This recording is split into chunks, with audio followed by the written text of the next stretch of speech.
Hello friends, welcome back to my channel Shantika is here. इस blog में मैं आप लोगों के साथ हम लोगों का गुलमार्ग जाने का जो एक्सपीरियंस था वो शेयर करूंगी। तो ब्लॉग को शुरू से एंड तक ज़रूर देखना, क्योंकि जो भी इम्पोर्टेंट पॉइंट्स लगा मुझे शेयर करना, मैं सारा इस ब्लॉग में आप लोगों को बोलूँगी। और अगर ब्लॉग अच्छा लगा तो लाइक, शेयर और सब्सक्राइब ज़रूर करना। दोस्तों, हम लोग गुलमार्ग अप्रैल में गए और तब वहाँ पे बर्फ़ रहता है, तो इसीलिए हम लोग जाते समय रेंट पे बूट ले लिए थे 200 करके। क्वेश्चन है गुलमर्ग को क्यों नाम पड़ा है गुलमर्ग। जैसे कि आपने पहलगाम घूमा तो उसे पता है कि क्यों बोलते हैं पहलगाम। हाँ, फिर क्या फायदा। शेफर्ड विलेज, ठीक है, चौपान जो होता है ना, जो शिप होता है, भेड़ बकरियाँ, तो उसी का गांव है वो पहलगाम, शेफर्ड विलेज। और जो आप सोनमर्ग जाएगा, गोल्डन मेडो, और Gulmarg, meadow of flowers. Gulmarg is the meadow of flowers and even of snow lovers. ठीक है, 7,500 फीट आप ऊपर जाओगे सी लेवल से गुलमर्ग, और जो आप केबल कार फिर जाओगे 10,500 फीट ऊपर जाओगे। यहाँ का जो वेदर है वो कभी भी चेंज होता है, बदल जाता है। बम्बई का फैशन, गुलमर्ग का मौसम, घोड़े की लात, नेता की बात और बीवी जी का मूड, ये कभी भी चेंज होता है, 5 मिनट में बदल जाता है।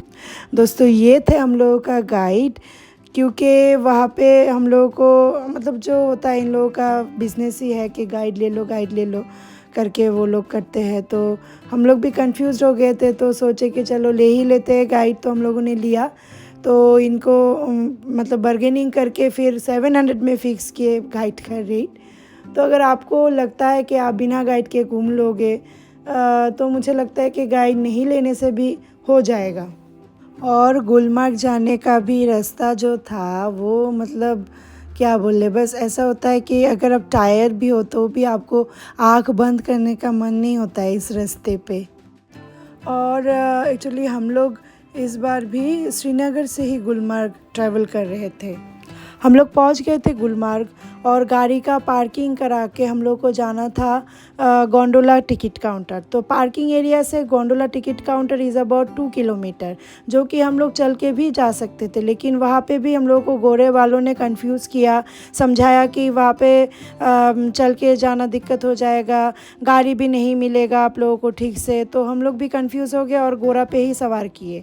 तो गोरा का एज़ यूजुअल बार्गेनिंग करना पड़ा। 2000 इन लोगों ने मांगा, और हम लोग 1000 में फ़िक्स किए, और बोले कि कुछ कुछ पॉइंट्स दिखाएंगे। तो पहला पॉइंट था महाराजा पैलेस। ये काठ का बनाया हुआ पैलेस एक्चुअली महाराजा हरि सिंह, जो कि कश्मीर के लास्ट रूलिंग महाराजा थे, उन्हीं का बनाया हुआ था। तो पैलेस तो बहुत अच्छा लगा, मतलब सच में it was worth visiting the palace.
After visiting the palace हम लोग फिर चल पड़े गोंडोला के टिकट काउंटर के ओर।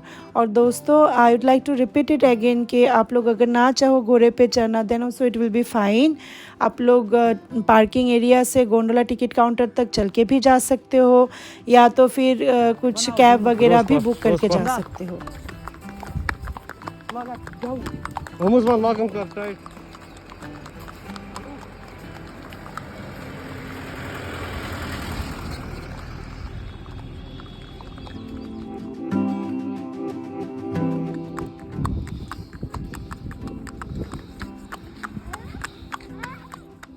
और फिर हम पहुंच गए गोंडोला का टिकट काउंटर के सामने। दोस्तों अगर आप लोग गुलमर्ग में गोंडोला राइड करना चाहते हो तो मैं आपको रिक्वेस्ट करूंगी कि पहले ही आप ऑनलाइन टिकट काट लेना, क्योंकि कभी कभार ये होता है कि वहाँ पे जाने के बाद ये लोग बोल देते हैं कि स्लॉट फुल है तो टिकट नहीं दिया जाएगा।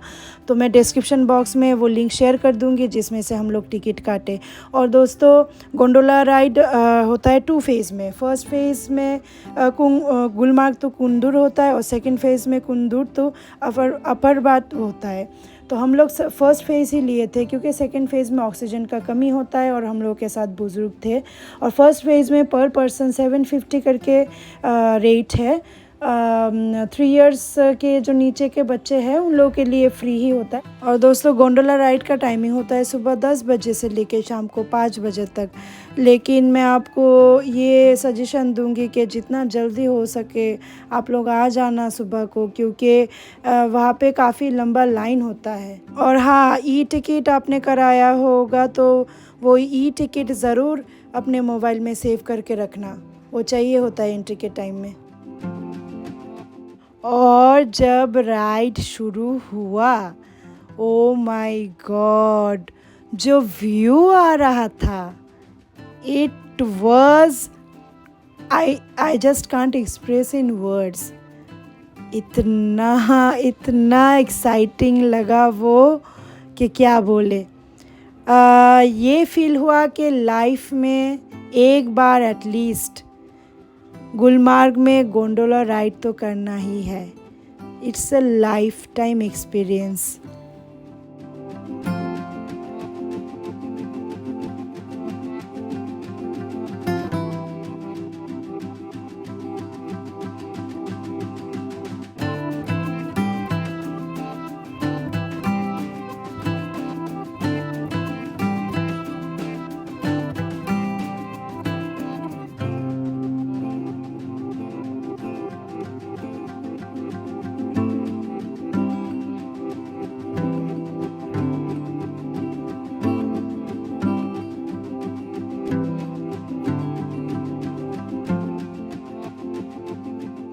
गुलमर्ग से कुंदुर तक जाने के लिए गोंडोला में अराउंड 12 to 15 मिनट्स लगता है।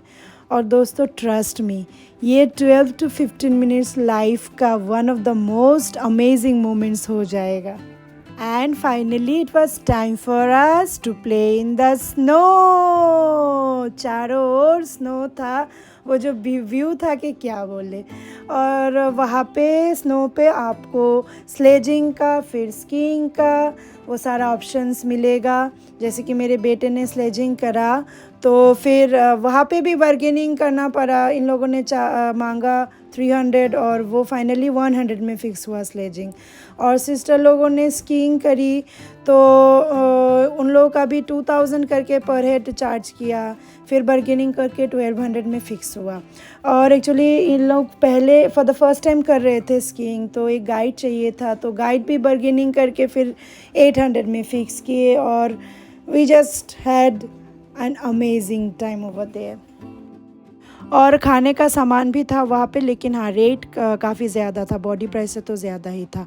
और दोस्तों फिर हम लोग का टाइम हो गया था रिटर्न करने के लिए, तो फिर रिटर्न के टाइम में भी काफ़ी लंबा लाइन था वहाँ पे।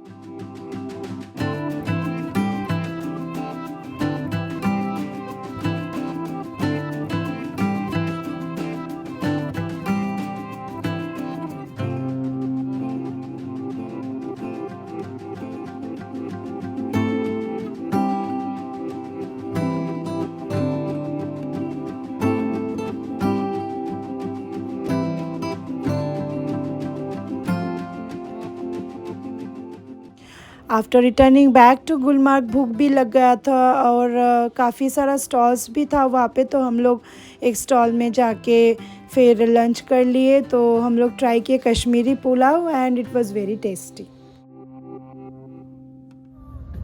और दोस्तों after spending a magical day in Gulmarg finally हम लोग का वक्त हो गया था श्रीनगर रिटर्न करने के लिए।